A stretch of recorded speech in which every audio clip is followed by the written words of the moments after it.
Hi ಎಲ್ಲರೂ ಹೇಗಿದ್ದೀರಾ? ಚಿನ್ನಾರಿ Sweety ವ್ಲಾಗ್ಸಲ್ಲಿ ನಾನಿವತ್ತು ಬಸ್ಸಾರು ಮಾಡೋದು ಹೇಗೆ ನಾನು ಮಾಡೋ ರೀತಿಯಲ್ಲಿ ತೋರಿಸ್ಕೊಳ್ಳೋಣ ಅಂತೇಳಿ ರೆಡಿ ಮಾಡ್ತಾ ಇದ್ದೀನಿ. ನಾನು ಮಾಡೋ ಸಾಂಬಾರು 3ರಿಂದ 4 ಜನಕ್ಕಾಗುವಷ್ಟು, ಅದಕ್ಕೆ ನಾನು 2.5 ಕಪ್ಪಷ್ಟು ನೀರನ್ನು ತಗೊಳ್ತಾ ಇದ್ದೀನಿ. ಮೊಳಕೆ ಹುರುಳಿಕಾಳು ಬಸ್ಸಾರು ಮಾಡ್ತಾ ಇರೋದ್ರಿಂದ ನಾನು 2 ಬಟ್ಲಷ್ಟು ಮೊಳಕೆ ಹುರುಳಿಕಾಳನ್ನ ಹಾಕೋತಾ ಇದ್ದೀನಿ. ಅದಕ್ಕೆ ಒಂದು ಟೊಮೊಟೊನ ಹಾಕೋತಾ ಇದ್ದೀನಿ. ಟೊಮೊಟೊ ಒಬ್ಬೊಬ್ಬರು ಹಾಕ್ತಾರೆ, ಒಬ್ಬೊಬ್ಬರು ಹಾಕಲ್ಲ. ನಾನು ಯಾವಾಗಲೂ ಬಸ್ಸಾರು ಮಾಡಬೇಕಾದ್ರೆ ಎಲ್ಲ ಹಾಕ್ಕೊಳ್ತೀನಿ. ಇವಾಗ ಸ್ವಲ್ಪ ರುಚಿಗೆ ತಕ್ಕಷ್ಟು ಉಪ್ಪನ್ನು ಆ್ಯಡ್ ಮಾಡ್ಕೊತಾ ಇದ್ದೀನಿ.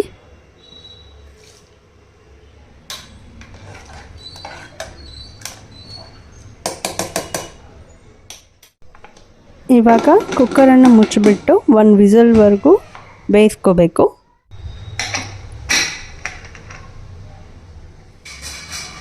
ಇವಾಗ ಬಸ್ಸಾರಿಗೆ ರುಬ್ಕೊಳ್ಳೋದಕ್ಕೆ ನಾನು 2 ಈರುಳ್ಳಿ ತೊಗೊಂಡಿದ್ದೀನಿ, ಮೀಡಿಯಮ್ ಸೈಜ್ದು.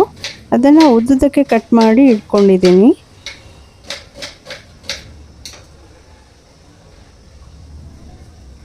ಕಟ್ ಮಾಡಿರೋ ಈರುಳ್ಳಿ ಜೊತೆ 2 ಈರುಳ್ಳಿ, 4ರಿಂದ 5 ಒಣಮೆಣಸಿನ್ಕಾಯಿ, 4ರಿಂದ 5 ಬೆಳ್ಳುಳ್ಳಿ ಹೆಸರುಗಳನ್ನ ಇಟ್ಕೋಬೇಕು.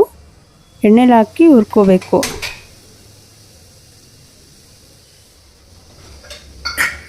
ಇವಾಗ ಬಾಣಲಿಲಿ 1ರಿಂದ 2 ಸ್ಪೂನಷ್ಟು ಎಣ್ಣೆ ಹಾಕ್ಬಿಟ್ಟು, ಎಣ್ಣೆ ಕಾದಾದ್ಮೇಲೆ ನಾವು ಆವಾಗಲೇ ಕಟ್ ಮಾಡ್ಕೊಂಡಿರೋ 2 ಈರುಳ್ಳಿ, ಬೆಳ್ಳುಳ್ಳಿ ಮತ್ತು ಒಣಮೆಣಸಿನ್ಕಾಯಿನ ಹಾಕ್ಕೋಬೇಕು. ಇವಾಗ ಎಣ್ಣೆ ಕಾದಿದೆ, ಈರುಳ್ಳಿನ ಫಸ್ಟು ಫ್ರೈ ಮಾಡ್ಕೋಬೇಕು.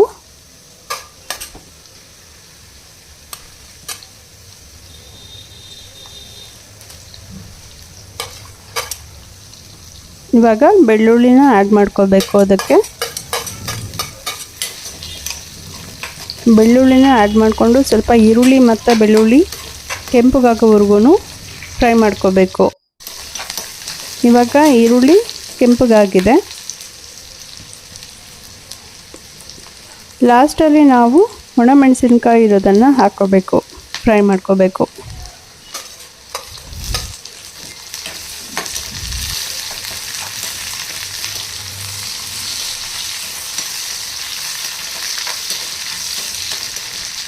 ಈರುಳ್ಳಿ ಸ್ವಲ್ಪ ಕೆಂಪಗಾಗೋವರೆಗೂ ಫ್ರೈ ಮಾಡ್ತಾನೆ ಇರಬೇಕು.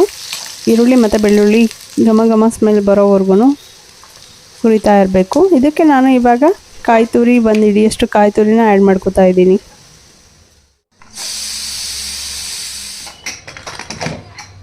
ಇವಾಗ ಹುರುಳಿಕಾಳು ಬೆಂದಿದೆ. ಇದರಲ್ಲಿ ಟೊಮೊಟೊ ಕೂಡ ಹಾಕಿದ್ವಿ. ಅದನ್ನು ಟೊಮೊಟೊನ ರುಬ್ಬೋದಕ್ಕೆ ತಗೋಬೇಕು, ಸಪ್ರೇಟ್ ಎತ್ತಿಟ್ಕೋಬೇಕು. ಇವಾಗ ನಾನು ಒಂದು ಜಾಲರ ಉಪಯೋಗಿಸ್ಕೊಂಡು ಬಸ್ಸಾರ್ದು ನೀರು ಮತ್ತು ಕಾಳುಗಳನ್ನ ಸಪ್ರೇಟ್ ಮಾಡ್ಕೊತಾ ಇದ್ದೀನಿ. ಈ ಥರ ಈಗ ರುಬ್ಬೋದಕ್ಕೆ ಬೇಯಿಸಿರೋ ಟೊಮೊಟೊ ಮತ್ತು ಆವಾಗಲೇ ಹುರ್ಕೊಂಡಿರೋದು 2 ಈರುಳ್ಳಿ, ಒಣಮೆಣಸಿನ್ಕಾಯಿ, ಕಾಯಿ ತುರಿ ಮತ್ತು ಜೀರಿಗೆ, ಬೆಳ್ಳುಳ್ಳಿನ ಮಿಕ್ಸರ್ ಜಾರ್ಗೆ ಹಾಕ್ಕೊಂಡು ಅದಕ್ಕೆ 2 ನೆನೆಸಿಟ್ಟಿರೋ ಹುಣಸೆಹಣ್ಣನ್ನು ಮಿಕ್ಸರ್ಗೆ ಹಾಕ್ಕೋಬೇಕು. ಮಸಾಲ ಈ ಥರ ಆಗಿದೆ. ಇವಾಗ ಈ ರುಬ್ಬಿರೋ ಮಸಾಲಾನ ಬಸ್ಸಾರದ್ದು ನೀರಿದೆಯಲ್ಲ ಅದಕ್ಕೆ ಇವಾಗ ಸೇರಿಸ್ಕೋಬೇಕು.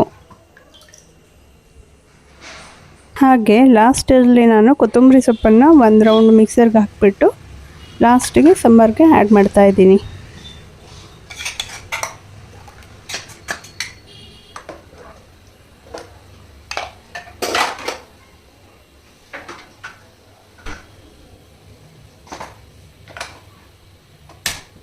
ಇವಾಗ ಸಣ್ಣ ಉರಿಯಲ್ಲಿ ಕುದಿಸೋಕೆ ಬಿಡಬೇಕು.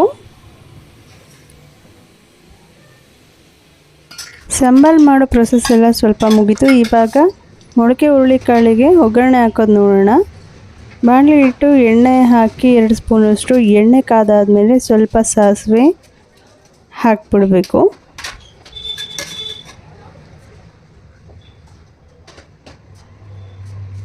ಸಾಸಿವೆ ಸಿಡಿದಾದ್ಮೇಲೆ 1-2 ಎಸಳು ಕರಿಬೇವು ಮತ್ತು 2ರಿಂದ 3 ಒಣಮೆಣಸಿನ್ಕಾಯಿ ಕಟ್ ಮಾಡಿರೋದು ಮತ್ತು ಹಾಗೆ 2 ಈರುಳ್ಳಿ ತೊಗೊಂಡಿದ್ದೀನಿ. ಇದಿಷ್ಟನ್ನು ಒಗ್ಗರಣೆಗೆ ಹಾಕಿ ಫ್ರೈ ಮಾಡ್ಕೋಬೇಕು. ಹಾಗೆ ಈ ಒಗ್ಗರಣೆ ಸ್ವಲ್ಪ ಕೆಂಪಗಾದ ಮೇಲೆ ಇದಕ್ಕೆ 1 ಸ್ಪೂನಷ್ಟು ಸಾಲ್ಟ್ ಹಾಕ್ತಾಯಿದ್ದೀನಿ, ಯಾಕಂದರೆ ಆವಾಗಲೇ ಕಾಳಲ್ಲಿ ಬೇಯಿಸಬೇಕಾದ್ರೆ ನಾವು ಸ್ವಲ್ಪ ಸಾಲ್ಟ್ ಹಾಕ್ಕೊಂಡಿರ್ತೀವಿ. ಮತ್ತು ಜಾಸ್ತಿ ಹಾಕಿದರೆ ಕಾಳು ಉಪ್ಪು ಅನಿಸುತ್ತೆ. ಹಾಗಾಗಿ ನೋಡಿ ಸ್ವಲ್ಪ ರುಚಿಗೆ ತಕ್ಕಷ್ಟು ಉಪ್ಪನ್ನು ಹಾಕ್ಕೋಬೇಕು.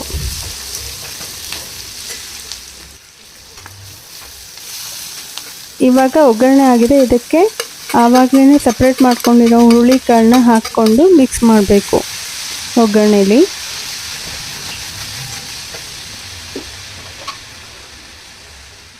ನಾನು ಇವಾಗ ಒಂದು ಹಿಡಿಯಷ್ಟು ಕಾಯಿ ತುರಿನ ಆ್ಯಡ್ ಮಾಡ್ತಾ ಇದ್ದೀನಿ. ಕಾಯಿ ತುರಿ ಇದ್ದರೆ ತುಂಬ ಚೆನ್ನಾಗಿರುತ್ತೆ ಟೇಸ್ಟು, ಹಾಗಾಗಿ ಕಾಯಿ ತುರಿ ಆ್ಯಡ್ ಮಾಡಿದೆ. ಫೈನಲಿ ಕಾಳು ರೆಡಿಯಾಗಿದೆ. ಫೈನಲಿ ಸಾಂಬಾರಿಗೆ ಒಗ್ಗರಣೆ ಹಾಕಬೇಕು. ಬಾಣಲಿ ಇಟ್ಟು ಎಣ್ಣೆ ಕಾದಾದಮೇಲೆ ಸ್ವಲ್ಪ ಸಾಸಿವೆ, ಸ್ವಲ್ಪ ಜೀರಿಗೆನ ಹಾಕ್ಕೋಬೇಕು.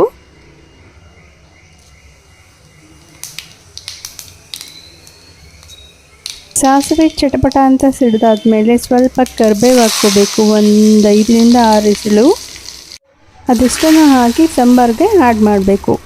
ಸಾಂಬಾರು ಇವಾಗ ಕುದೀತಾ ಇದೆ, ಹಾಗೆ ಘಮ ಘಮ ಸ್ಮೆಲ್ ಕೂಡ ಬರ್ತಾ ಇದೆ.